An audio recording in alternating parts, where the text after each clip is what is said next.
The Principal Secretary, who is Dr. Chris Kiptoo, is currently addressing members of the Fourth Estate. Let's get to hear the status of our economy. And I will give the chairman the opportunity. It has prepared and adopted a work plan and strategies with clear timelines on how to deal with pending bills. This has been discussed with our Cabinet Secretary, who is the appointing authority, and granted his approval for the committee to execute the work plans and strategies. They have also gone ahead to prepare the strategies and instruments which have been approved for purpose of scrutiny, analysis and pending bills. And this, what they have done is, first, there is public notice to all accounting officers, principal secretaries, with at least 21 notice given to them to submit pending bills. So that lapsed yesterday. Yes.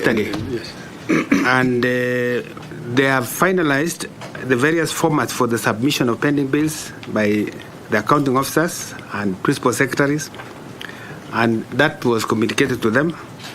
They have also prepared instruments for use during the scrutiny, analysis, and verification of the pending bills to fast-track the process. They have requested for submission of pending bills in writing from accounting officers, giving them specific days when each one of them will appear before them, and quite a number of things that the chairman will brief us. On my part, I just want to say that when we started, the pending bills were 640 billion in our estimate. In the budget policy statement, you have seen a figure of 567, and you recall that in the time of Kibaki, when such a committee was established, pending bills were 380 billion.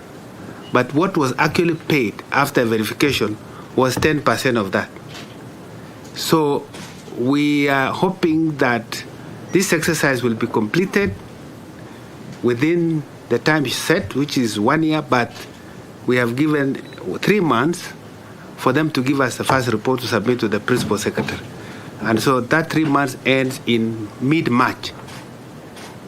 And we expect them to have finalized, and part of what is verified, we will use that in the supplementary budget, which we hope to prepare around the same time, in early April, and therefore be able to settle what is determined to be payable within the supplementary budget that's coming up.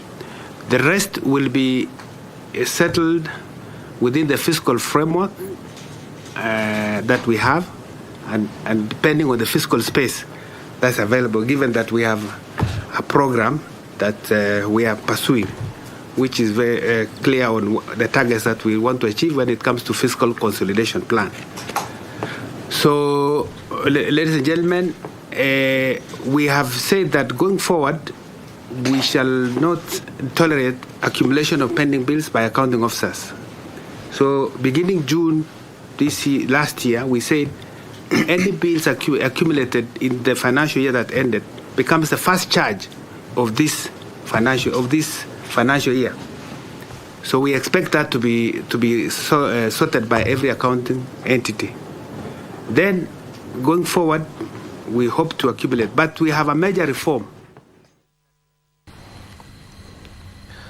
Well, currently speaking at Treasury buildings, that is Principal Secretary Dr. Chris Kiptoo talking about the pending bills that are before the government. They've just clearly stated a roadmap for what they will do to handle those pending bills. And of course, he clearly stated that all the ministries were expected to submit a report before the Treasury, and that particular date lapsed yesterday in accumulation of 640 billion in 3 months' time, which is mid-March. He clearly stated that all the ministries, accounting officers in various ministries, should submit their report in terms of the pending bills so that it can be included or infused in the supplementary budget that will be presented once more before the House.